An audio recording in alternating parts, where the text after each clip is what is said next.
Yo. Yeah, that's too. Yeah, no. You say, yeah, you definitely sound like you hit your foot on something. Yeah, you didn't even hit the. Hey, what's up with you boys and girls? Hey. Yeah. I love it. You sound like a race car, a car that's trying to go too fast down a one-way street. Like, sorry. You okay? Well, that didn't go as planned. Take two. Yo. Yeah, let's not do it. There's got to be some gravel to it. Like you're just like. Jay even gets the hand up, kind of get the thing going, like a singer would. Okay. Yo. This shit's gone off. What's up with your boys and girls? Hey. Not Jay Briggs here. This is Kosty with your morning show from Monday. It's our new host, Gay Briggs. I was gonna go Day Briggs, but sorry. Day Briggs. Gay Briggs. Good Lord. It came out firing this morning. Holy shit. Listen, this is what happens when you give me the keys to the car. We don't know what's going to expect. No, give me the keys to the car. It sounds like, keys to the... Yeah, do it, you guys. Monday, October 27th, we have a slate of NHL. We have World Series Game 3. We have Monday Night Football game. We have a nice slate of NBA. Full card today.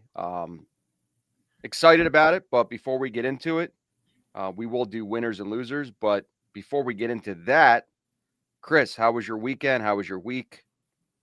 Talk to me. I got a little bit confident yesterday and came out 1-4. It was just one of those days where I feel like some of the reads were right. It's just, you gotta have the human element take over, and unfortunately, it just ball didn't bounce my way. But that's fine. It's a new week. There's lots of action to be had. The World Series is back. I said there's still the sun came up today, so not all hope was lost. But shout out to the Patriots for coming through for me again. Very nice, very nice. Jeremy, how about you? Yeah, man, it was so Sunday for me. I started off amazing. I think I hit my first 4 plays, and I'm like, all right, this has the chance to be an epic day. Or if I totally shit the bed the rest of the way, maybe I break even. I broke even, or just above. I had a winning day per se. The NBA wasn't kind to me yesterday, but damn, the Ravens did a number on me with the crap that they pulled at the end of the week. I always try to put my plays up early, so my best bet this week was the Ravens -6.5. I end up hitting it, right? But again, like everything changes when the quarterback goes out of the game. So I really felt like it just did a number. I was talking about laddering Derrick Henry and I like the Ravens team total over. A lot of those things hit and happened, but still it just kind of messed up the flow of it. And for me, Saturday was kind of that was a losing day. They say you kiss your sister when you tied. I was 1 under, so I guess I kissed my brother. I don't know. It sucked. Feeling like you're on the right side of games and watching things unravel. The Iowa State game, the cornerbacks go down, they blow it. There was just a lot of that this weekend. And then I had the weird thing, which I talk about. I usually throw a couple of free props in on certain games. And then I did that Thursday and Friday with the World Series and Thursday Night Football. And of course, I missed the game and hit all the props. So that means whoever bought my plays, you get your credit back and hopefully you won some money. So good for you. Not so good for me. I'm wondering what happens if you're 2 under. Well, then my mom's got to get a phone call. No. Oh, Lord. Oh, man. It was just one of those weekends. What about you, Kosty? Gives a new meaning to backdoor cover. I was just visiting my first apartment. Ew, see, that's gross. You guys are disgusting. From down under. From under. I had a similar weekend to you, Jeremy. Saturday was just an absolute shit show. I thought I had the right reads. I had a lot of consensus plays from a lot of the groups that I deal with. We chatted about it before the game. I thought I had the right read on Iowa State. And then, all of a sudden in the second half, he decided to start throwing it to the other team.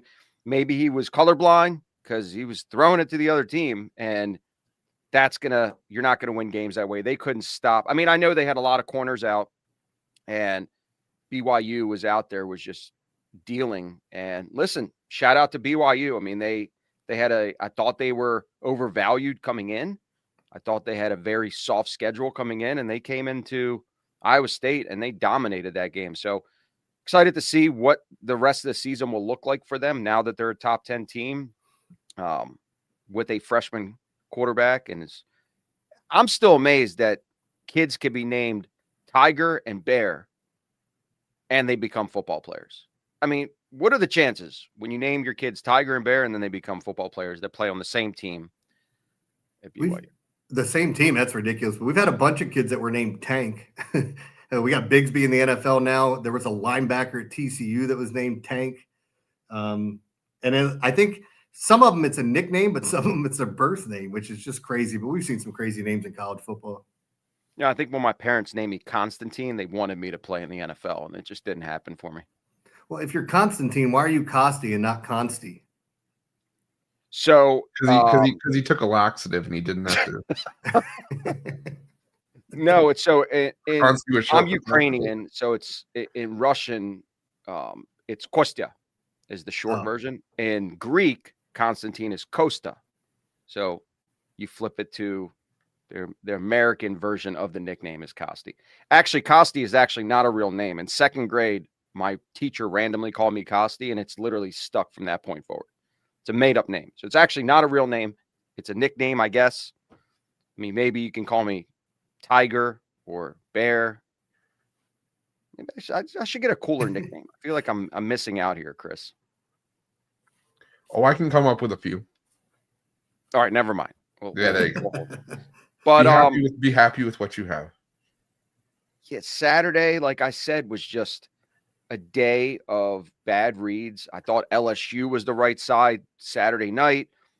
Again, Jeremy and I were talking about it, and I literally turned the game off. I turned it back on, and it was a boat race, and they just got raced off the field. And Texas A&M came out of that locker room in the second half, and I mean, it all started with the special teams, and LSU special teams defensively were awful. It's like, what is that special teams coach saying? He blocked. He got a block punt offensively, and the defensively they couldn't stop anybody. So it was pretty depressing. But yesterday, similar situation to you, Jeremy. Went 4-0 in the early slate. Had the Ravens, had the Jets, had the Dolphins, and had the Bills. And then in the later slate, I went 0-2, where Cowboys, and then at night had the Steelers. Same thing with the Steelers coming out of the halftime. I mean, what are you doing? It's like they couldn't. The pressure from Parsons and Gary and Rodgers just looked outside of DK, had no answer for that Green Bay pass rush. And am I happy as a Ravens fan? Yes, but I mean, I have money on the Steelers, man. It's kind of a burn bag. Yeah, that's kind of where I was, because like I did the over analyzation, because at the beginning of the week I liked the Packers and the Broncos, and the more I was looking at those games, I kept finding more and more. I'm like, you know what? I kind of feel like this is where this is going, and I was dead wrong with both of them. So just a frustrating one. But still a winning day. But let's get right into it. Winners and losers. Start with you, Chris. I know you like to go to the college football slate for your winners and losers, but do you have anything from the NFL or just college? No, just college. I mean, I could pick the low-hanging fruit and go with the Giants, who've been a tortured fan base for the better part of the last decade. But again, I think that's just the low-hanging fruit. So I'm going to go Texas A&M, who I think now, if you're lucky enough to get in on Texas A&M for a national championship early, you got the great odds in the future. I think you're in a good spot right now. For me, they look like the best team in the SEC right now. Just bar none. I mean, there are some teams that struggle with the trip into Death Valley, and go especially on a Saturday night. But you go in there, you hang 49 on LSU. I gotta tip my cap to Texas A&M here. So. And also, you were the straw that broke the camel's back on getting Brian Kelly fired. So give me Texas A&M as a winner this weekend. What about you, Jeremy? Yeah, I'm going to stay with college here, and I'm going to piggyback off of what Chris is talking about, because in this game, I have a winner and a loser with the same person, and then I have another winner. So let me start off with Brian Kelly. You suck so bad, you're a loser. He's a terrible coach. They just paid him $54 million to just go away. That's a great retirement situation. You're in your 60s and someone says, here's $54 million and you just do whatever you want. So I think he's a loser and a winner because of it. And by the way, in college football, there's like 15 jobs that are open, including Penn State, Florida, and LSU now, which that's ultimately going to make Lane Kiffin a winner because Ole Miss is going to want to retain him. Florida and LSU have already talked about wanting him. He's going to get paid. He's going to get some big bucks from somebody wherever he ends up. And then there's a couple other guys that I think fall in line with that as well. So those are my winners and losers from college. Yeah, Lane Kiffin, keep on winning. Every time you get a win, I think you're adding some zeros to that potential new payday. So respect for him. I'm gonna go winner. And again, it's not because of the fact that they won the game, because they were supposed to win the game with a double-digit spread, but in the Colts just keep on doing what they're doing. Jonathan Taylor, winner for me. This guy has been the most electric running back stat-wise I've seen, even more than Saquon last year. This reminds me of the LaDainian Tomlinson days where you could get 20-plus touchdowns in a season. I mean, I think Saquon only had 15 last year. JT already has 14 this year. He's had 4 games with 3 touchdowns. That is just insane. I mean, the entire game plan for defenses is to stop him first. They're not going out there going, we need to stop Daniel Jones. We need to stop the running game, and they haven't been able to do it. This team just keeps scoring astronomical amounts of points, and they just keep doing it. And this team is dangerous. And I think, Indiana Jones has put himself in that spot where if I don't make mistakes, we run the ball and we play Colts style ball, they're just churning. And I don't know if they're peaking too early. I don't know if that's going to matter. But right now, this team just looks unstoppable with that running game and that the scheme, the offensive lineman, and JT is just unfreaking believable, man. I'm bitter that I don't have him in fantasy this year. Sick to my stomach that I don't have him in fantasy this year. So winner, JT and the Colts. Again. Do you see the text, Chris? Blink twice if we're keeping you hostage. Oh, man.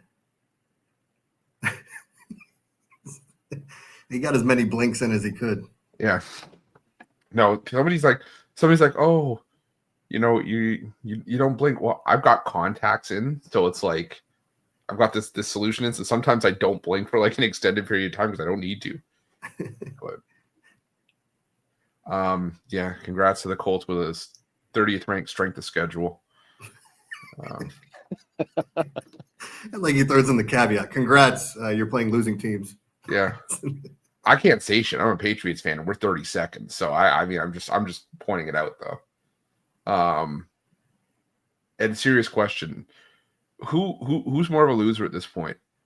Brian Kelly or Billy Napier, who still managed to win a game and get fired? Oh, they both suck, man. They were talking at the beginning of the this is the most talented team Billy Napier's ever had. Great. How's it going to finish? Same way it always does. Oh, man. All right. Well, I'll go back to college.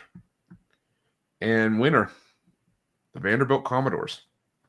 No longer a novelty act, no longer the poverty team of the SEC. We'll have to see if that stays when Diego Pavia goes away. But this team, I mean, what now? 9th in the polls? A legitimate playoff, potential playoff team. Granted, they're probably going to be like one of those teams like last year where, whoever's in the first round, if you don't have the home game, you get your ass kicked or something like that. Or if you have the home, I can't remember. Was it the home teams that got their asses kicked last year? No, it was the visiting teams, right? Because they were the lower seeds. All in the first round of the playoff? Yeah, because Boise State got their asses kicked. I think it was the home teams, right? The home teams all won because we Oh, were so it's talking the other way about yeah, okay. we were talking Right. about it that the home teams have it's such a strong home field advantage playing a playoff game at home. We were talking Yeah, it. All the home so teams won. yeah, so that's my concern for Vandy, because we've already seen them, get in the lone game, or sorry, we saw them in the Alabama game. That was a closer game, that final score indicates, but now they have back-to-back ranked wins at home. So if they can get a home game, maybe they have a shot. But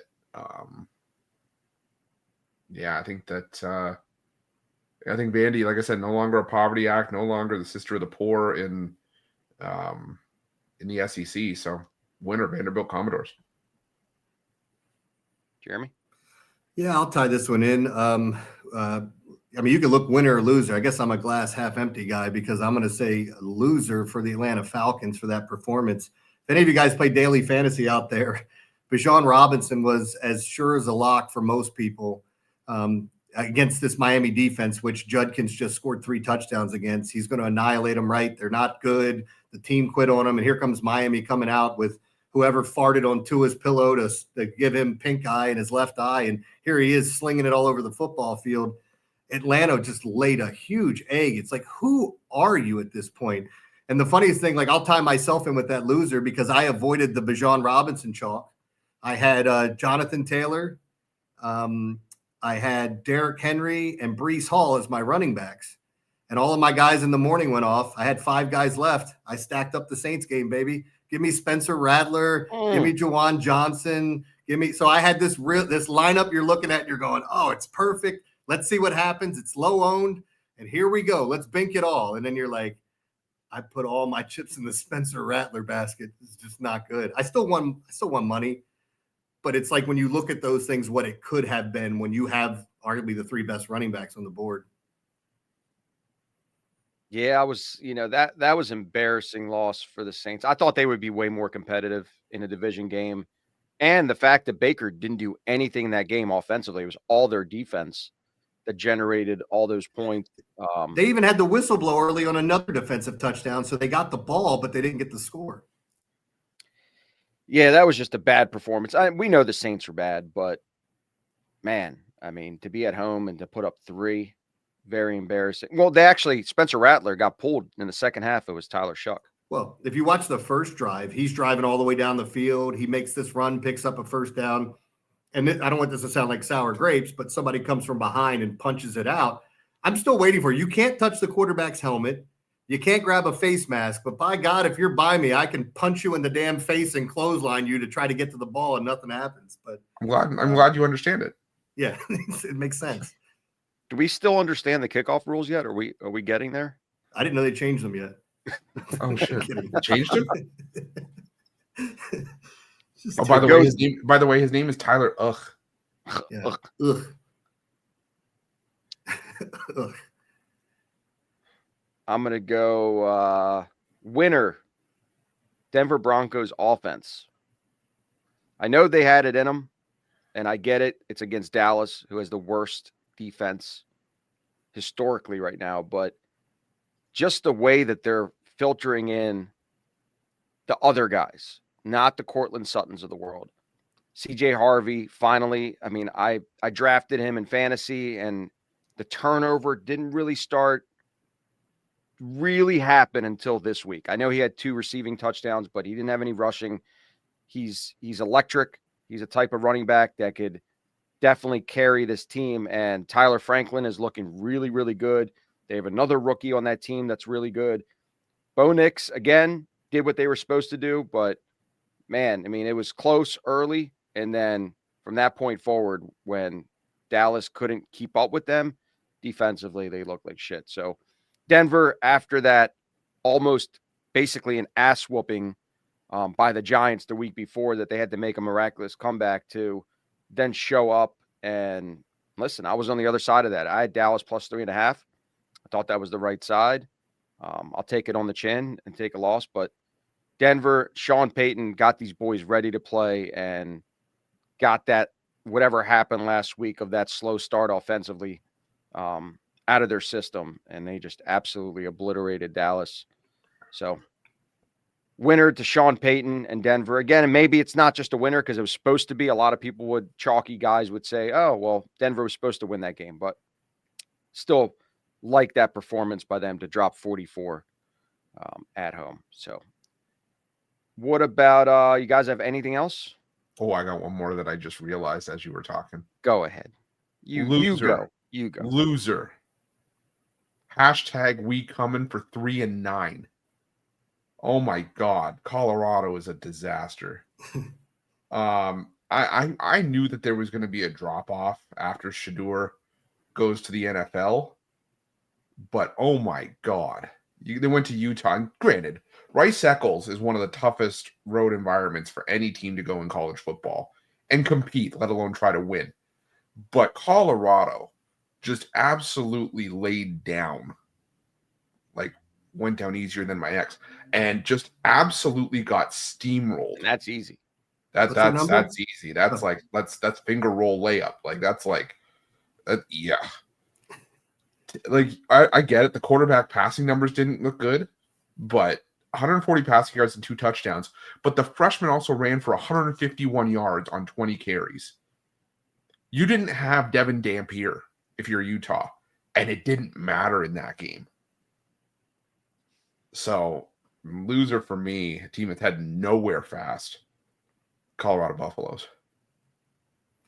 I'll give you another one of those hybrids, Kosty, winner and loser. I'll give you the Ravens. They're losers because of the crap that they pulled on Friday, and I think they end up losing a draft pick. Harbaugh tried to play stupid afterwards, like, I didn't know. I mean, this was on the PR staff, and it's not like someone gained an advantage when literally the Bears said we prepared for the other 2 quarterbacks, or we prepared for Lamar and ignored the other 2 quarterbacks, and then all of a sudden now he's not playing. They're winners because everyone else in the AFC North lost. They now get Lamar back. He's definitely playing Thursday night. And I say definitely barring some sort of catastrophe at practice, but they're only going to get 1 practice in really before they head down to Miami. He's from Florida, so he wants to play in front of all of his friends. You know he was playing in that game. And then on top of it, the best part of all this is, I don't know if you guys know it, who's favored to win the AFC North right now. It's the Ravens at minus 105, and the Steelers are plus 175. And listen to who they have coming up. You get the Miami Dolphins on Thursday night. Lamar's going to be fresh, and granted, Thursday night games on the road are difficult. Then you get 10 days to get ready for Minnesota. Then you have the Browns, Jets, Bengals, Steelers, Bengals, Patriots, Packers, Steelers. They're favored to win this division because as long as they stay as healthy as they can going the rest of the way, they should be favored in almost every one of these games. Yeah, that's actually where I was going to go as well. I would even say winner, welcome back, Patty Pancake. Man, what a difference a fullback that's 300 pounds and as athletic as he is to be back getting in front, and the offensive line without him just couldn't open up holes. Derrick Henry didn't run wild, but he did what he was supposed to do. Keaton Mitchell looked electric. I'm excited for him to get more offensive snaps here as we move on the rest of the season. And again, bearing injury, getting guys like Kyle Van Noy back, getting guys like Roquan Smith back, having a healthy Hamilton running wild yesterday. I mean, that's what our defense was supposed to be preseason going into this year. And having those guys made a huge difference. I mean, Wiggins finally looked, shadowing their number 1 receiver. He was with Odunze all day, and he got that really pivotal pick there, basically where we were instantly in the red zone. So listen, at the end of the day, like Jeremy said, I'm going to piggyback off of that. I had them also laying 7. I put them out actually Friday, and I was sick to my stomach because, that stuff pisses you off when you get a line that's 7 and then it drops to 2.5 with the starting quarterback out, and you can't really do anything about it. If anything, what I did was double down at 2.5 because I really like the Ravens at home. But is there any way? So like what I did, and I don't even know if it helps because I've never bought plays at PickDawgz, but like I went back and re-edited my write-up to kind of tell people how I felt about the game. Now I can't change my bet. I'm locked in at I think I put the Ravens in at -6 on Thursday when I found out Lamar was practicing. And so, I mean, I had an okay number at it, but like I went back and said, hey, I still like him at -2.5. It still would be a top play for me, and then all the other stuff. But can people see those things? Do you guys know? What? Like if you're trying to like update something, like that's one of the most random things that could happen is that the quarterback gets scratched after you expect him to play after he practiced in full. But can you, like, you're not changing your pick, but can you update that? And like, I'm not going to put another pick in and say, hey, well, Ravens you can update it in your write up for it. I did. Everybody can see that. They get a push notification. Yeah, they just have to click on it. Some people don't click on it and read it, but you can. Okay, cool. So it is there. That's something I should have asked off the air, but it just hit me. And Nah. I've eaten so many edibles through the years that I don't know if I remember it in 10 minutes. It's been 10 minutes. No, I'm saying that. Like, What? You don't actually believe in the Baltimore Ravens, do you? do I believe in them? No, I'm talking to Kosty or you. It doesn't matter. Believe in what? Believe They're going we're to make gonna the playoffs. Yeah, we will. Based on the schedule, based on the situation, based on how bad the division is, Pittsburgh's playing for their 4 wins. They were playing way above their pay grade. You're starting to see it now. Unless Pittsburgh makes a trade for a second receiver outside of DK, you're seeing the team scheme of how to beat them. And unless they get off to an early head start and their defense is playing really well, I don't think their defense is that good. Outside of their defensive line, they have Ramsey in there that does make some plays, but I don't think their safeties are that good. I don't think their linebackers overall that good. I don't think the way that they play defense, it's Pittsburgh style defense, but it's not enough to overcome the fact that Rodgers, they don't have a strong run game. He's not as mobile as he used to be. And you could see now he gets flustered. If he has a pass rush in his face, he's getting rid of the ball instantaneously. He used to run around literally everywhere and find open receivers down the field. He doesn't have the time and their offensive line's not that good. I get it. Green Bay is one of the best pass rushers in the game, but it just seemed too easy. I mean, they schemed any team. If they watch the Pittsburgh Steelers last night and they see what they did with Micah Parsons on 3rd down in a passing situation where they put him, they rushed him straight down the middle every time. They put a pass rusher like that and they copycat that.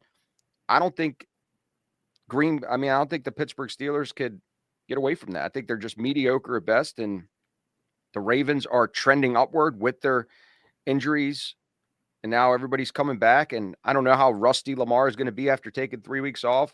I'm glad he's playing against a team like Miami on Thursday night, and I think you're actually going to get value there because of the Miami blowout. I haven't actually looked. Jeremy, do you know the line yet? Ravens by 7. Totals 47.5, 48. Yeah. That's I don't know about the spread, but I think I still think the Ravens are winning that game. And like Chris, the question you asked him is I think they make that push. I don't know whether they fall short or not. This team's nowhere near as good as I thought they were going to be, and losing Matabike. It all matters. If they win Thursday night, I think they add a player or two. If they lose Thursday night, I wouldn't be surprised if they started trading some expiring contracts. I just still don't forget about that defensive thing and the collapse in week 1, where it's just like, if you can do that when you're, nearly fully healthy. No. Yep. All right. Anything else, guys, before we get into it? Nope. No, sir. You want to do NHL first, Chris? Yeah, there's only 2 games. I did the wraparound for it, but I can cover it quickly. Let's see here. So the first game is St. Louis at Pittsburgh. We could just do both of them, and then we have Boston at Ottawa. Chris, who do you like in these games? Yeah, for me, it's Penguins and it's Boston in these two.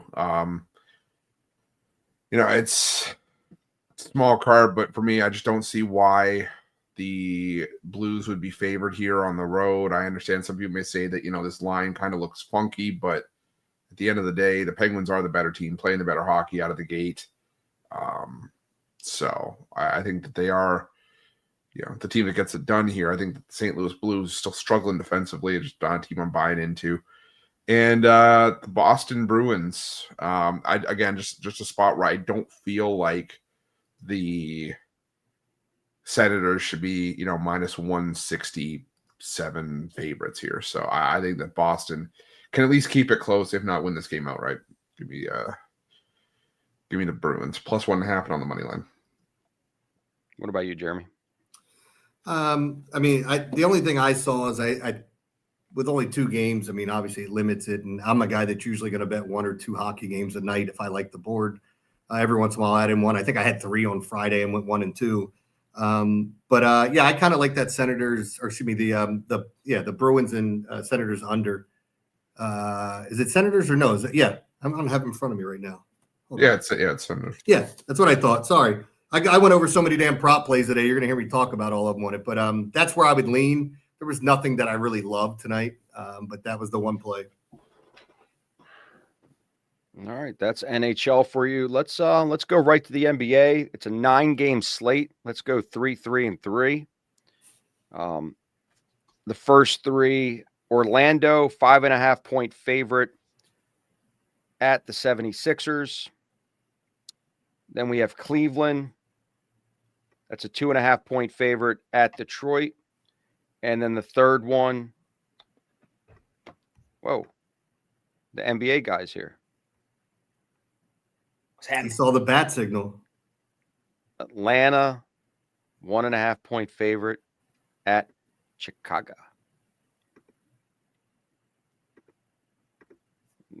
There we go. It's Jeremy's up first. Go ahead. All right. So, I guess starting with the Atlanta-Chicago is the one I really want to talk about.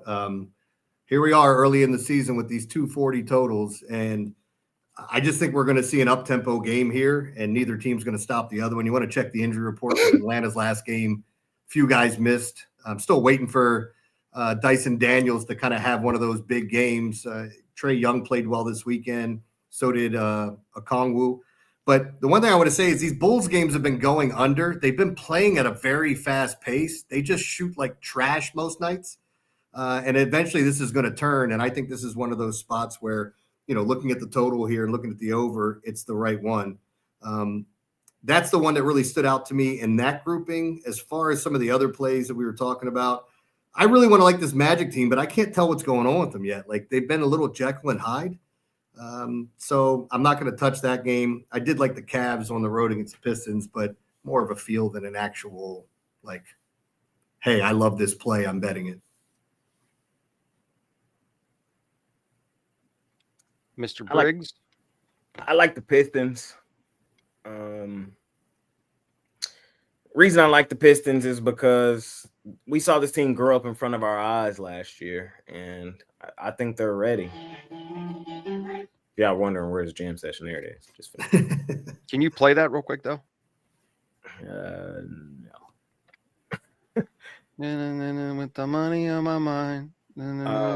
All I see is dollar signs. I don't like the spot for the Cavs on the back end of a back-to-back with travel. I had Cleveland yesterday. They were my game of the week. They pissed me off. Oh, no, I was there with you. Yeah. They pissed me off, bro. Win by 5, land 6.5. Frustrating, but up by 15 early in the game. Just frustrating. But I'm not mad at them, and I'm not fading them because I'm mad at them. I'm fading them because I don't like the spot for them. On the back end of a back-to-back with travel, the Pistons, we like them kind of in this spot, home underdog. And when I looked at the last 13 matchups between these two teams, Cleveland has won 12 of the last 13. The Pistons won the most recent one, though. Cleveland had beaten Detroit 12 straight games in a row. So that's kind of what I mean. Where like we saw the Pistons grow up last year. They won the last one to close it out. I think they're going to be a different team this year. At home tonight, I think they show up. I think it's a nice plus money spot. We'll see what happens. Garland is really missed in Cleveland right now. I can't believe I'm saying that. I feel you with Orlando. Tonight's tonight, though. Play the damn theme song. They kicked the crap out of the Sixers. I just think this is a great sell high point on Philadelphia, who could be 0-2.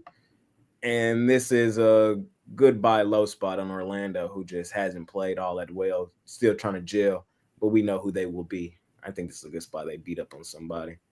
And no thoughts, Hawks, Bulls. Yeah, I'm with you, Jay. I like Detroit here. Home dog. They're both on a back end of a back-to-back, but Cleveland has travel. And look, I just think Cleveland, like what you just said, missing Garland, I think is going to be a factor here in Detroit. Listen, this team is getting better and better, and they're good as a unit. I mean, you saw what they did. They basically won wire to wire yesterday against the Celtics. I was actually on the other side of that. So I trust this team at home. I trust them getting 2.5 at home. I think this is going to be one of those games where you look back and you say, Detroit wins this game by 5-6 points. So I wouldn't even take the points here. I think I like them on the money line as well if you want to sprinkle something there. Don't have any opinion on the other two. Out of these three, I'm just sticking with Detroit. All right, next three up, we have Toronto. Skip Chris. Oh. I like. It's not easy. It's not easy. See? Yeah. Well, he tried to do your open at the beginning. And Yeah, you just sounded like a race car. Oh Lord, I gotta go watch it. Yeah, I'll do no, it you again. don't do that. Yo. What's up with your boys and girls? See? Hey, it's Dave Briggs here. Did you tell him your new name? He called me Gay Briggs. Wow. And then I was like, okay, I was a little bit, extreme. So I said, let's meet in the middle and call it Day Briggs because I'm trying to do a good thing here. It's Monday. I have the energy for it. I'm excited. It's a new week, new opportunities. And right out the gate, they call me. We warned you not to do it. We're like, you can have the energy, just don't do it to yourself. And then it was just like, no. Kosty sounds like an 04 Honda. No, Kosty sounds like Are we talking about the Civic Si? Because those are pretty sweet. No, Kosty sounded like a freaking Pontiac Sunfire from like 96. I'm gonna go with the under in that Orlando Philly game. I think the offense takes a huge drop off without Joel Embiid, and I'm sitting here thinking, oh God, not again for the Sixers. But Orlando on the road last year turned themselves into more of a defensive-minded team. I mean, they were second from the bottom in offensive efficiency on the road last year. So they like to play lower scoring games. And for me, 227 is a bit too high. I think even if you get into kind of like that, 110, 103 kind of range, still well under the total. So give me the under 227 Orlando, Philly. All right. Let's keep it moving. We have Toronto traveling to San Antonio. San Antonio currently is a 4.5-point favorite. Then we have the Nets getting a boatload of points here, 15.5, or actually now it's up to 16.5 at Houston. And then the Pelicans are at home laying 2.5 against the Celtics. This one's you, Jay. Celtics is ass, bro. I held out a little hope that they would be able to, still be a little something. All the key pieces that made them what they are gone. Holiday, Horford, Porzingis, Tatum's out. Just too much to overcome. And then you look at it through the lens of this is just a terrible spot for Boston. Back end of a back-to-back with travel, third game in 4 nights. You got the Pelicans coming into this game with the rest advantage.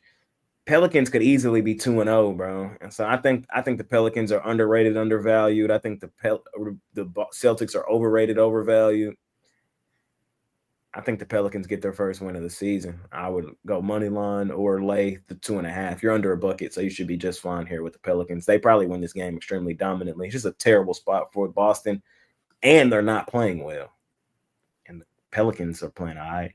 For the Pelicans, their 2 losses were first game of the season on the road at Memphis. Tough ask, beating Memphis in Memphis. And then they came home after the Spurs blew the doors off the Mavs, Wemby went for 40. They took them to overtime in a nice battle. So I've liked what I've seen from New Orleans. 2 tough draws to start their season, but I think they look good tonight. The Celtics start their season off with losses to the Pistons, the Celtics, and the Sixers. I mean, the Knicks, the Sixers, and the Pistons. The Celtics that did that? That's nasty. So we'll see.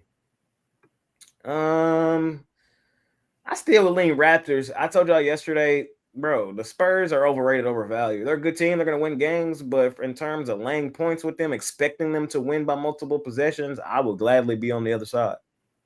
It's just that simple. The Raptors are a good team. I think they match up quite well. I don't love that the Raptors are on a back end of a back-to-back, and I don't like how they looked in the second half yesterday. I had them against the Mavs. Mavs actually woke up and did something. So we'll see what happens. But I do think the Raptors is the right play. And the Mavs on the back end of a back-to-back, no travel. They finally looked good yesterday. Shout out to them. They're finna get their ass blitzed today. Give me my favorite money-making team, the defending champs, Thunder Buddies for life. Say it all with me, man. Come on, we know. Not much more I really need to say in this one. Thunder come in with the rest advantage. They look really good in the rest advantage spot. For the Mavs, we've seen them now play. They played, 3 games? So that's 4, 8, 12. I've only liked what I've seen from the Mavs in 10 of 12 quarters. So, and on the back end of a back-to-back, I don't trust them. Not against the Thunder Buddies, bro. Give me Oklahoma City. We'll see. Kosty? Well, we didn't have the Thunder Buddies in the slate, but that's okay. Nope, sorry. Now I want to talk about them. Oh, it was the Rockets. It was the Rockets, wasn't it? Yeah. The Rockets. Rockets should take these boys behind the shed. Back end of a back-to-back with travel, 3rd game in 4 nights. Houston looking for their first win. Houston's a different team, monster and animal at home. We'll see what happens. All right. I'm actually going to take the opposite here. I like San Antonio at home. I think both teams are on the back end of a back-to-back. The San Antonio team is for real. I do agree with you, winning by double digits, expecting them to be this elite. The track record from last year doesn't say that, but this is a new team. They're playing really well together. Toronto's been giving up a boatload of points. I don't trust them on the road. If anything, I like taking Toronto at home, not on the road, back end of a back-to-back. I think that San Antonio's defense is going to be able to contain Toronto, and I don't think San Antonio is going to get, they're not going to be able to get stopped offensively. And they're playing good at home, outside of them, the closing line push versus the Pelicans. I mean, this team could legitimately be 3-0 right now, ATS. They're playing well. I like them at home. They have a new, they believe. And this new Wemby, I mean, this could be something special all year. I just don't trust Toronto on the road. I'm going to lay the points here with San Antonio. It's the only one that I really like in this slate. Chris? Yeah, the only one I kind of like here is the Pelicans. I still have my concerns about the Boston Celtics without Jason Tatum. I mean, there's only so much Jaylen Brown could do on his own. The Pelicans, I think, are a better team than maybe some folks would give them credit for early on, but I think there's a reason they're favored in this matchup. So I think Boston could be the Philadelphia 76ers of this season, where they just are too banged up and the remaining pieces just can't get it done. So give me the Pelicans way in the bucket. Jeremy? Yeah, I would co-sign on the Pelicans here, although I didn't make it a play. I was looking at it. There were a couple games I was looking at it and pulled a trigger on, and one was Toronto too. I like this Toronto team. I think Quickly's finding his way in this offense and finding shots for himself. We talked, Jay, on Friday about Brandon Ingram and how good he's looked with them. I love Scotty Barnes. I just worry about some of their depth, and we'll see how that goes. But this Spurs team, there was that highlight of Wemby. What did he do? He blocked 2 insane shots, gets the ball back, brings it up the floor, and shoots a 3 from about 4 steps beyond the three-point line. He looks like a make-a player in NBA 2K, man. It's just ridiculous watching him play. But I still think this Raptors team can keep it close with him. And the other play that I looked at is if it were another slate, I think I'm betting Houston. I just hate betting huge favorites in the NBA because you can pull away, be blowing them out, and then just take your foot off the gas, and here comes that back door. I don't expect that with all the reasons that Jay kind of pointed out. Rockets being good at home and who they're playing on a back-to-back. I would take them, but full disclosure, I didn't bet it. All right, let's keep it moving. Oklahoma City, 8-point favorite on the road, actually up to 8.5 now. At Dallas, Phoenix is catching a point against Utah on the road. And then the last one here in this slate is Denver is a 5.5-point favorite at Minnesota. I'm first here. I'm taking the house of disappointment. The house of disappointment is usually a disappointment when they're favored at home. I like how this team is playing. I just believe this is going to be a close game, and I'd rather have the points in my back pocket. You know, they've shown at home that they could win. Doesn't mean they're going to cover big spreads, but the fact that they're catching points at home, they just beat Indiana at home yesterday. No travel for them. Yes, Denver had a day off, but no travel, 5.5 points. I'm taking the house of disappointment to not disappoint me tonight. So Minnesota plus 5.5. Chris? I'm gonna go with the Utah Jazz here.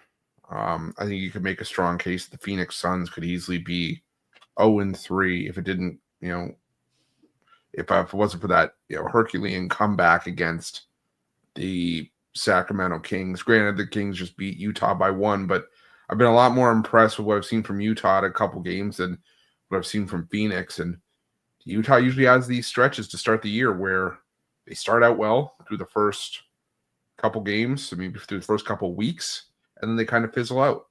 I think we're kind of seeing that right now. So give me the Utah Jazz here. I think I see they're a favorite now. Lines flipped, so I'll take Utah on this one. Sorry, Jeremy. Jeremy? Yeah, so we got I'll do this quick because I know you already talked about Mavs OKC. And Jay, I know you're there watching that team. I still think it's a feeling out process with figuring Cooper Flag, how they want to run their offense from the guard position.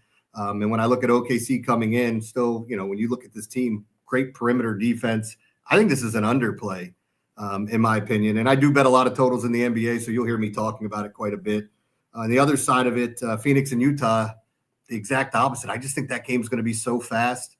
They're going to be running up and down the floor. I actually like, some of these backup guards that we've seen on the teams. And I know Jordan Clark's in there, but watching who's the kid there? I just blanked on the kid from Utah. Oh, the Florida guard, Walter Clayton. Walter Clayton. Yeah, he had a really good game his first time out, and he's a guy that I had circled and I want to watch. The other guy, I should go back to the OKC game. Is it AJ Martin? I mean, he has just been cooking for them. So if you're playing DFS, I'm plugging that guy in. But I do think this is a high-scoring game. I like Walker Kessler here. I think he beats up on the 5 shooting guards that the Suns are going to start. But anyway, I just think this is a good overplay. Can I take the Thunder again? Yeah. You can. I love the Thunder tonight, man. Fuck the Mavs. I agree with Chris. I like the Jazz. I'm a little scared though. Phoenix is not that bad, and tonight might be the night they wake up. I agree with everything he said about Utah, though. I kind of like Utah. I think Utah might be back to our Jazz we know and love them to be. Last year was a down year. Whoa. That's not yet. They might. I think so. I'm usually early. I think they might be. So we'll see. And I'm with you, Kosty. I'm in the house tonight. I was at the house last night and I felt like an idiot, bro. A lot of this is just me getting back into form, That's all it is. Just remembering who teams are, remembering all my spots, all my situations. That's why I keep telling you I'm building my database, so I'm gonna be a little better with it. I shouldn't have been on Minnesota yesterday, even though it was a good spot for them. We know this fucking team. It was a terrible spot for Indiana yesterday, backing them back-to-back with travel, third game, 4 nights, all that. So it was a good spot for Minnesota, but we know whenever you expect Minnesota to do something at home, they never fucking do it. That's why they're called the House of Disappointment. But this shit is comical because it works the other way too. Just when you pissed off, mad at them, and you think, man, fuck them, they come out and they beat the Nuggets outright. It's who they are. It's just who they are. No Ant, no problem. I don't care if he's in or out tonight. I don't care. T-Wolves. You got to remember who the T-Wolves are. The T-Wolves are the one team in the NBA built to play the Nuggets.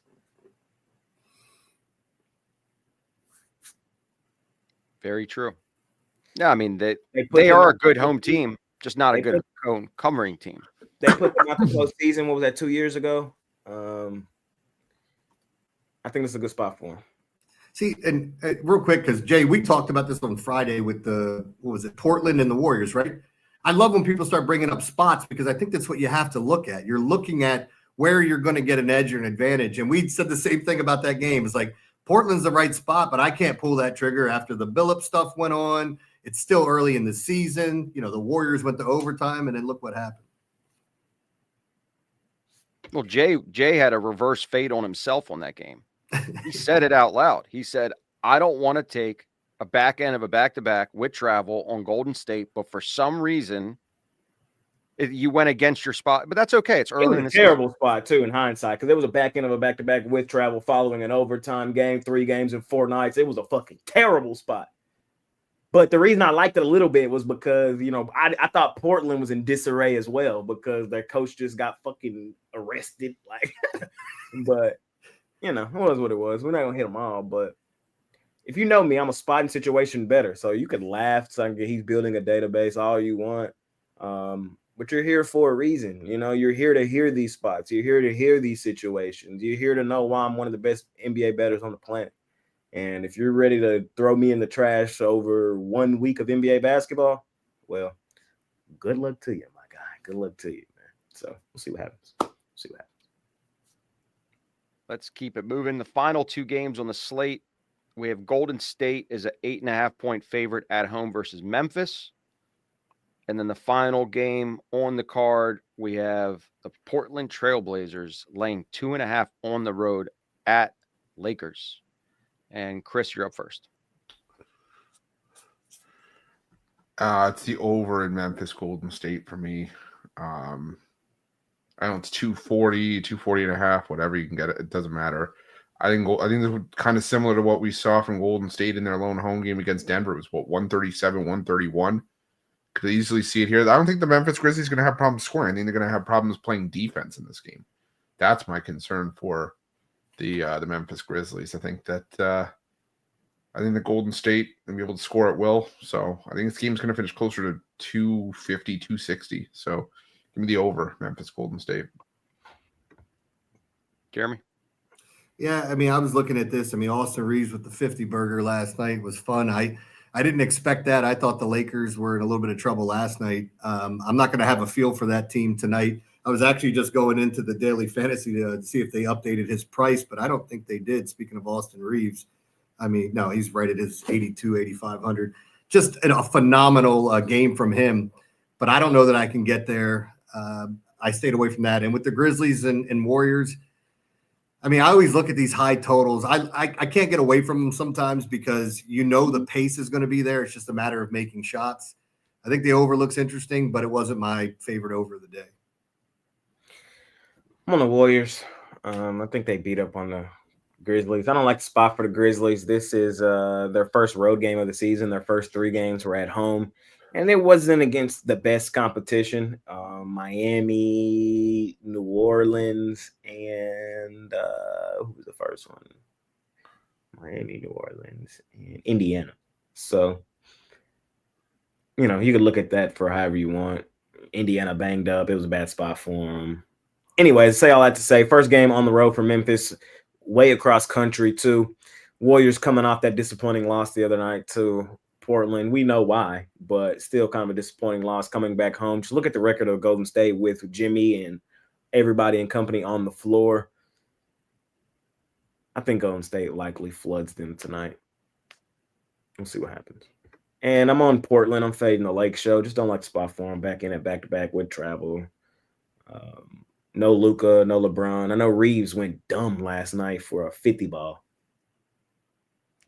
But we've heard it out of the mouths of the Timberwolves. We heard Anthony Edwards say, hey, you can't take them Trailblazers lightly this year. You heard basically Curry and the Warriors say the same thing. Like, the Blazers are a different team this year.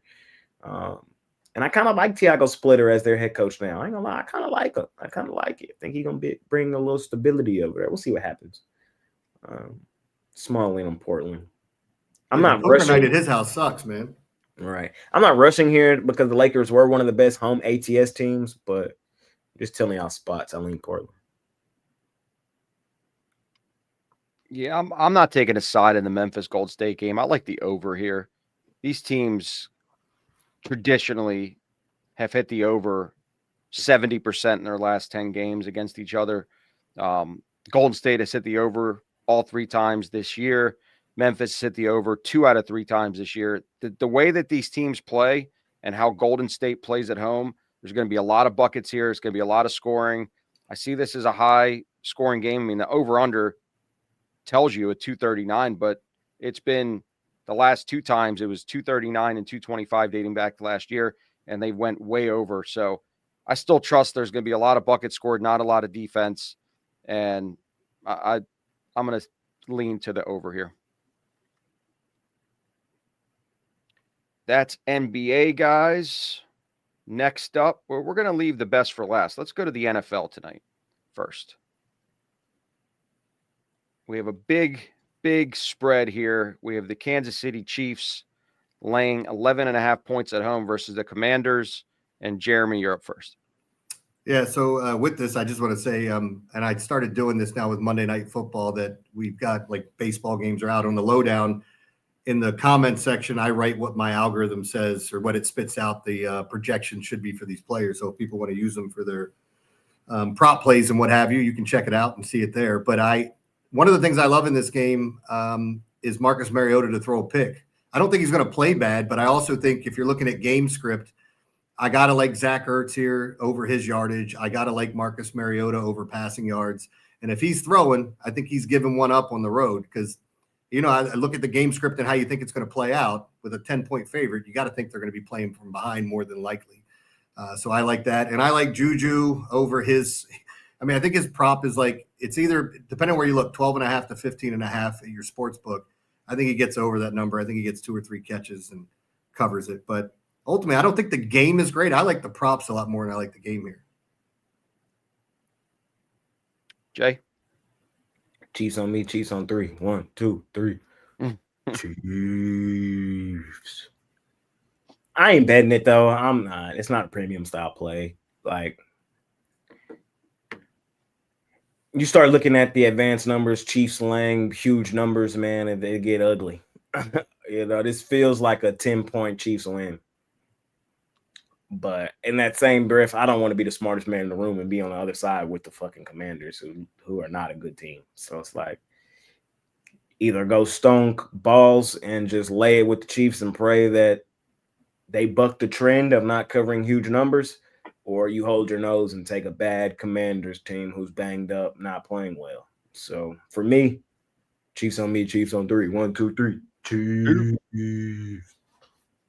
That's my I'm going to go the same route Jeremy did. I like the player props better in this game than I do the actual game itself. The game script to me is Kansas City's going to get out to an early lead. Do I see a backdoor cover happening? It's definitely possible. But if I see Kansas City getting off to an early lead, I'm going to play the under on Patrick Mahomes' passing yards. It was 277. It's down to 274. So you're not getting the best line now. But I still think this is one of those games where Mahomes throws for 2.25, and they're going to run the ball down their throat in the second half and utilize the possession game. And Kansas City wins this game. Maybe Washington covers that backdoor cover with that 11.5. But I just see this being a methodical Kansas City style game with their defense playing really well, getting the ball in good field position. So they're not going to have these long fields where Mahomes has to make these long drives, and the touchdowns will be there for Mahomes, but the yardage is not. So under Mahomes passing yards, which is right now, I just looked at 274.5. Chris? Commanders in the points for me in this one. Appreciate Jay calling me the smartest guy in the room because I mean, how can we? How can I lay double digits with the Chiefs? I get it; they won by double digits in I think their last 3 home games, but historically, laying big numbers with the Chiefs has gotten you kicked in the nuts. And you know, I haven't been the biggest Marcus Mariota fan, but it looks like the injury situation is going to improve a little bit here. I'm seeing Terry McLaurin was a full participant at practice. Deebo Samuel was a full participant at practice. So if you get those guys back, that's a big deal. And Washington, I think, can at least keep this one respectable within 10 points.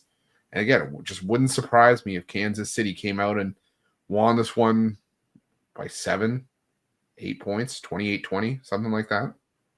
So even 28-17, which was the score I gave out in the video, still get you to the window because I'm still seeing 11.5. So I would take Washington here plus the points. All right, that's the NFL. Finally, we have Game 3 of the World Series. Toronto traveling to LA with Scherzer and Glasnow on the mounds. The over-under is 8.5, and the Dodgers are a 197 favorite at home. Jay, you're up first.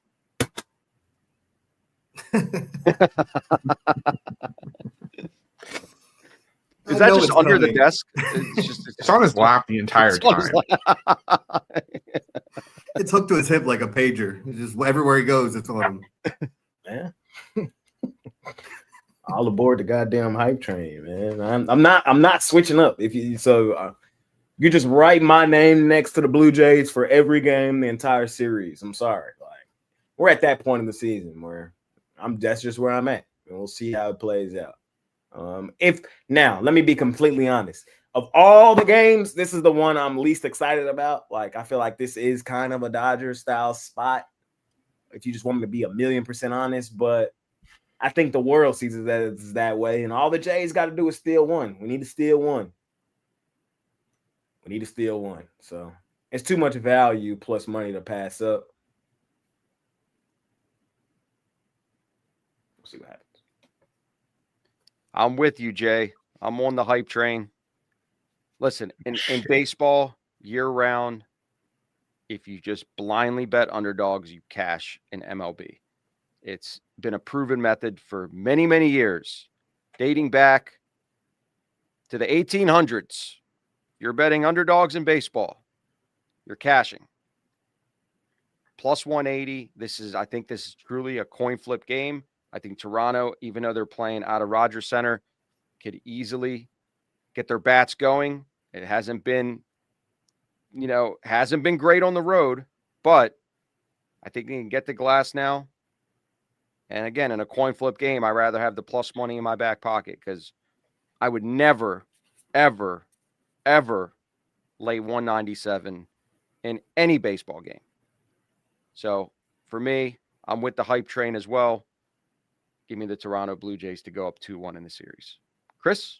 Take the Dodgers, Chris. Let Jeremy go first because I don't want to. Because I have my thoughts, but I don't want to say anything if he's on the Dodgers.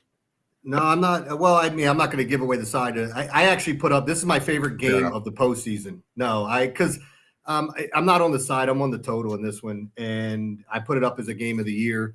I love the prop plays in this. Actually, usually in doing a singular game, you might find 2 or 3. I got 5 of them, and I'm going to throw out 2 because in this game, you've got the best hitter in the postseason. And how are you not going to take him over 1.5 bases? And it's not Shohei Ohtani. It's Vlad Guerrero. Vlad Guerrero is hitting 357 off Tyler Glass now with a couple of extra base hits. He's got a 1.323 OPS in the postseason. Shohei's is 9-something, and Shohei's number is amazing, just to tell you how good Vlad's been. So I think him over 1.5 bases is a lock. It's my favorite prop play. And the other one I'll give you is, and it's juiced up, but I'm taking Max Scherzer under his K prop. He's not the strikeout pitcher he once was. The model that I have has him at 3.5 strikeouts, and his prop is at 4.5, meaning he's got to get 5. Don't know how deep he'll go in the game, and I'm not going to sit here and say because he was great in his last start and he's been good in the postseason that's all of a sudden who he is. But I like him to go under his Ks and give me Vlad over 1.5 bases. We'll say I like Ernie Clement. sir. It's your We'll time. say, I like Ernie Clement to plus 190 for over 1.5 total Love bases. it. He's got the second highest OPS in the postseason. He's come out of nowhere. Was there really any doubt who I would be on in this game? Really? Can someone put it up? Thank you. Chew, motherfucking chew. All aboard. Look, I get it. Start You see yelling or them- something, because that doesn't mean anything when you go chew, chew. It's like chew. Okay, listen here, Mr. Okay, like just like I'm on the fucking Blue Jays hype train team.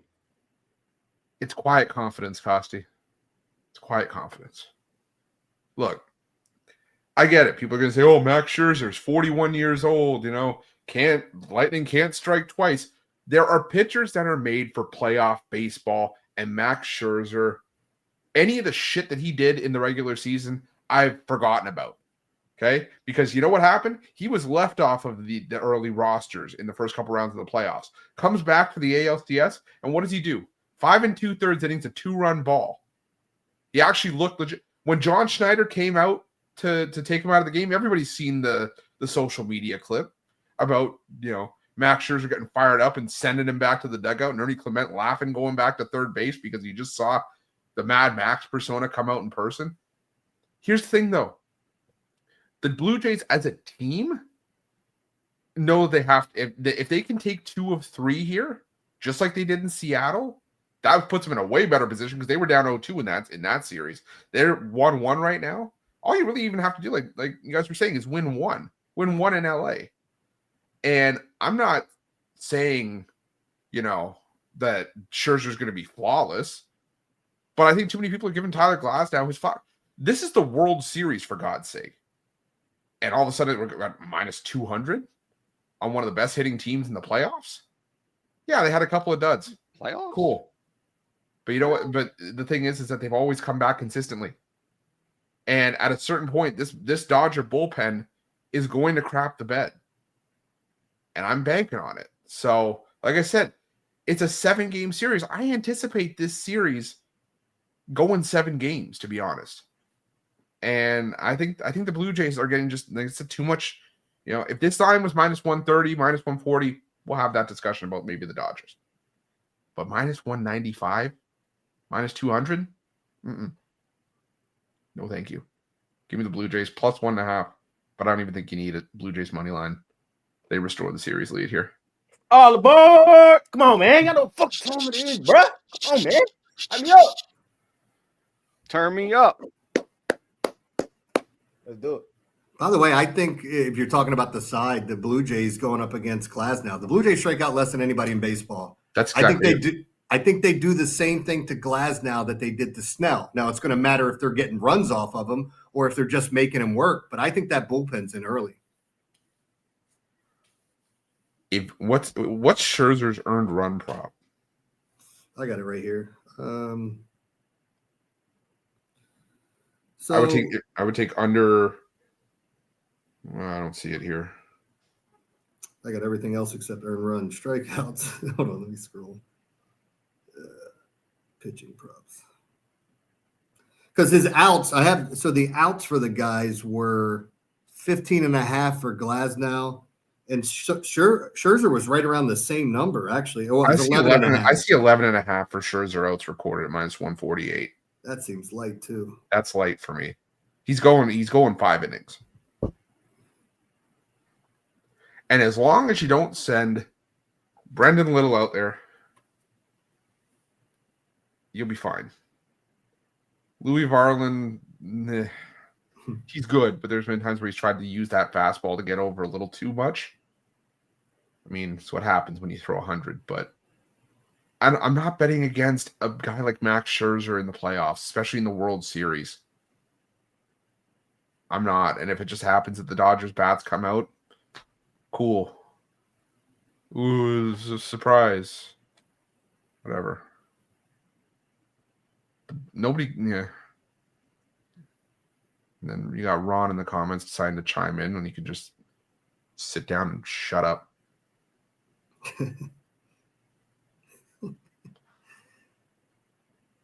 This is 2025. And yet Mad Max is still doing this.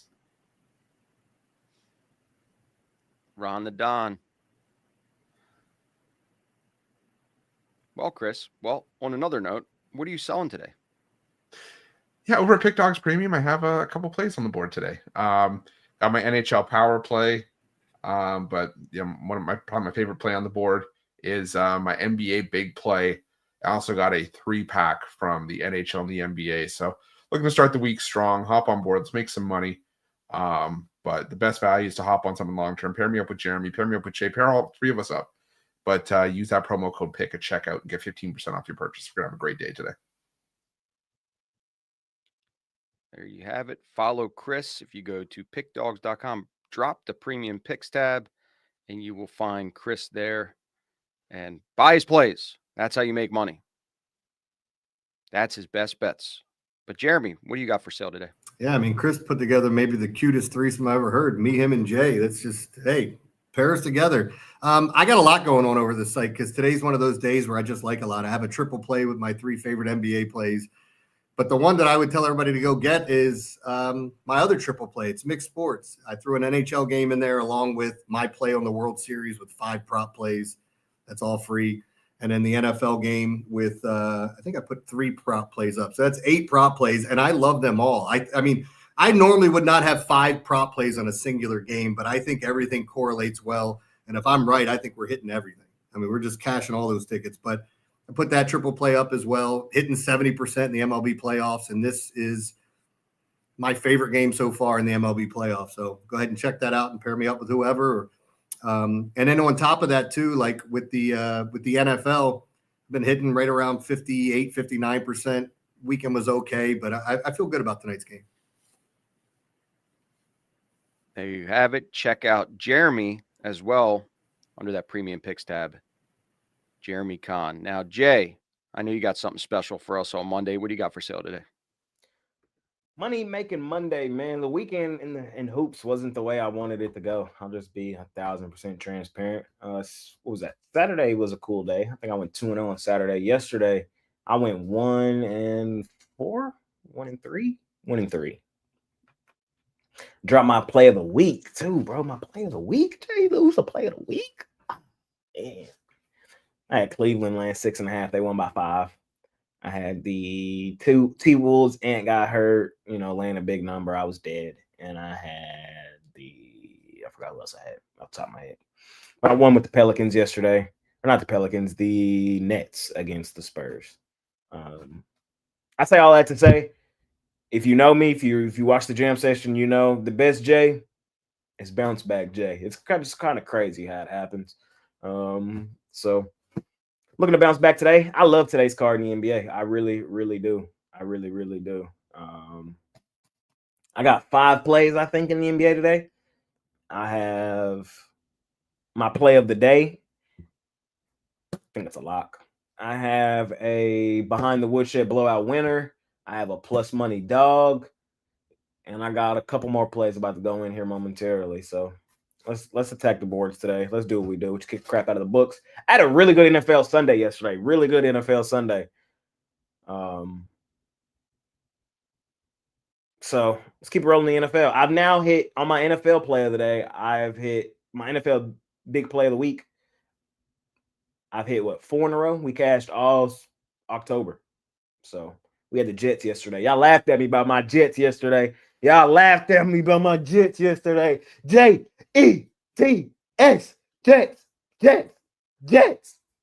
Man, the boys had me so fucking turned yesterday. I swear to God. And if you guys want to purchase Jay's X-ray glasses, those are also for sale. Just not on the site. What is that? Are you doing the? No, I'm trying to make sure he doesn't look like. What you doing? That's what Chris reminds me of, Jeremy. Oh, to put the Molly Shannon? Yeah. No, I'm trying to make sure he doesn't look through my shirt. She smells her fingers. I'm trying to make sure he doesn't look through my shirt. Jeremy got me all worried about that threesome that he was talking about earlier. Yeah, we didn't get to see your reaction when I said it. So. Oh, I was smiling ear to ear. Yeah. There was a reaction. It was just underneath the table. Oh, man. You just didn't hear it knock on the desk. And for Flavor me, J down there with his. I don't have anything for sale on the site. I don't sell anything daily. If you're looking to get something long term and you want to work with us one on one, the team, which is Eric and myself, and the guys behind the scenes that are a lot of them are moving the number. It's not for anybody that's just coming in there for a quick hit.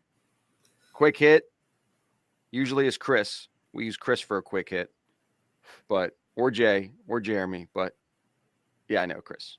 You don't like to get the quick hit. He's either one hitter quitter. But no, if you want to take advantage of any of the VIP products that I represent, one of them is Jeremy. One of them is Big Al. I have Yang. And then we have a lot of guys behind the scenes that are doing some big things this football season, especially with basketball coming up. Reach out to me. The number's all over the website. If you don't know how to find me, I'm under Premium Picks as well. My name's Safir Syndicate Group. Toronto Blue motherfucking Jays. What do we say, Jay? Turn up. All aboard. All aboard. All right. We're at the last segment of the show here. Been a really good show, but we got to close it off with some parlays. One of these days, I'll have my parlay song. So, Jeremy, they shut me down. I made a parlay song. You made it? I didn't sing it. You made it on AI. I had an AI generated. It sounded great, but they shot me down. They actually been shooting me down for a very long time. But it is what it is. Like Jay said, it be what it be. But parlay time. We'll start it off with Chris. Go ahead, Chris. Give me a parlay. Commanders plus the points. The under in Sixers Magic. And the New Orleans Pelicans. Jeremy? Yeah, I put together a 3-teamer, just prop bets. Marcus Mariota to throw a pick. And my two favorite hitters in the World Series game, Vlad Guerrero and Freddie Freeman over 1.5 bases. It's a plus 550, something like that. I'm gonna give y'all two of them. One favorites, one dog. The dog gonna be 2-teamer. We're gonna go Blue Jays money line, and we're gonna go Toronto Raptors money line. And then the favorites, we're gonna go with Chiefs. Rockets. Just keep it there. 2 blowouts. 2 dogs. See what happens. I'll go 2-teamer money line NBA parlay. Detroit on the money line plus 120. The House of Disappointment, Minnesota on the money line plus 180. 2-teamer. Keep it small. Keep it juicy. That's what she said. Yeah. Can't help the small. It's cold, okay? I think we're going to come back here later on this, and it's still going to be running. It's going to be Jay holding up the Blue Jays. You imagine the whole jam session. People are looking for NBA picks, and Jay just has it. Just it's hype train. All aboard. Check out the jam session, man. It didn't come out late today. Mondays are tough for me, bro. Mondays like get my shit together day, bro. Like the weekend be a blur for me. So you might see Kosty, Roof hosting a little more on Mondays. I'm gonna try to be here. I'm gonna try to pop on like I did today. But Mondays are tough. But tomorrow, we're used to you doing a hit and run. Yeah, y'all know NBA's back, bro. Y'all know where's the jam session? Like, come on, we back to regular schedule programming. Let's see. Tomorrow it will be me, Brad, Brian. I think Chris may be here. He may not be. We'll see. And then Wednesday, y'all know the schedule, bro. It's been the same. We'll see what happens. Circa, how'd y'all do yesterday? Kosty, god damn it, bro. I'm so mad at myself. What happened? I pooped the Circa, bro. I pooped it.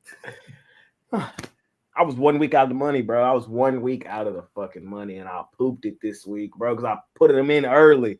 If I just would have waited a little bit and rocked with what I really liked on Sunday because I dominated yesterday. But I put my plays in early this week and lost. I think I went 1-4, and I was right outside the money. A 4-1 week would have put me in the money for sure. Yeah, for the quarter. For the second quarter, bro. Sickening. I was there last year. Sickening. I thought I was all high and mighty. I was like, I just need 1 week to go 5-0. Cash for like 150. Sickening. That's the week I went. I think I went 1-4, 2-3. Sickening. And look, the circa picks square as fuck again, fans. Cowboys, Niners, Falcons. Ugh. They won with the Patriots, and they still have the Chiefs tonight. But 2-3 ain't gonna cut it. Nope. What does last place get? So last place, you're not going to get it. You got to go 0-5 consistently. Maybe that's that. Maybe that's the plan, Jeremy. Let's fade ourselves. I'm talking about. You know what happens when you try to go 0-5? You end up winning too many games. Yeah. We're gonna do reverse psychology. We're gonna bring some. I got to bring some voodoo stuff for Friday. You got to turn things around. Hey man, I ain't gonna lie. Hold on, I got to talk on this right quick. Let me take these off. Thank the Lord. Maybe this gambling shit. Maybe the FBI getting involved in the NBA was a blessing in disguise. Oh my God. Shams just tweeted. Let me tell y'all, Shams just tweeted. NBA has begun processes of reviewing injury reporting, training and education of all personnel, and enhancing internal and external monitoring to identify betting activity. All I hear that is, bro, stop fucking. Hey, y'all know how long I've been crying about injury and roster manipulation. As somebody who has to record early in the day, I'm tired of the roster manipulation that be going on in the NBA. And a lot of times it's just gamesmanship. The NBA and college football have that shit the worst, and they need to stop it. With as much money involved, with as much, you know what I mean, bro? This shit need to be available. And it needs to be accurate. If y'all the ones that got in the beds with the sports books, NBA, college football, y'all did that. Every game you watch, every second commercial is a betting commercial. Whopper, whopper, whopper, whopper. Then here come fucking DraftKings. Then here come FanDuel right on the back door of that. Then here come Wingstop. Y'all know I ain't lying, bro. We watch too many games for this. So fix that. Fix it. College football and NBA. Y'all are terrible with the roster manipulation. The NFL do all right. I got to give credit to the NFL. They do pretty good with reporting their injuries. What they did with Lamar was nasty. That was nasty. But nobody got burnt with that because the Ravens still covered that original line, so nobody got burnt. But that should be nasty, bro. Y'all know I got to speak on it. So Shay got me all happy with the Whopper song, and then he stopped it. Whopper, whopper, whopper, whopper. No, you're right about that. College basketball is the purest sport with injuries. College basketball. Man. You're gonna be singing that during the Blue Jay game. Every third commercial, bro. I swear to God. Well, we are definitely check out the wraparound. I didn't know you had a new show. I was just sitting here saying, man, it's great. It's very short. Small hint. It's not about the NHL. It takes a lot of balls to be on that show. At least two. At least two. Jeremy, check out the lowdown. Tons of good content. Tons of free props. Check out the jam session. Where's the jam session? Where's the jam session? That was the first one, man. I know Mitch would have texted me today. Where's the fucking jam session? Today would have been that day. But, it's up now. Only 2 people said it on the show. It's up now. Check out Ashley's Edge. Check out Bittler Take It to the Bank. Check out the All Access with Big Al. Check out the Dime Club. Check out Yang. Check out the Prop Shop with Mills. Who am I missing? Oh, Ron the Don. You ain't missing him. He's all right. Shakedown. That's a good show for him. He should do the shakedown Speaking of run, tune into the jam session tomorrow. That's all I'm gonna say. tomorrow.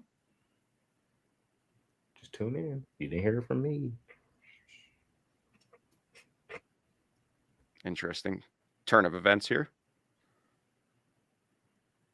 Well, with that, appreciate each and every one of you for tuning in. We'll be back here tomorrow with Chris hosting, right? Or no, Jay. Jay, Chris. What am I doing? One of you is hosting tomorrow. Yeah. Nobody knows. Well, It's appreciate each and every one of you. Surprise. Make it a winning day. We will try to act more professional tomorrow. Aloha.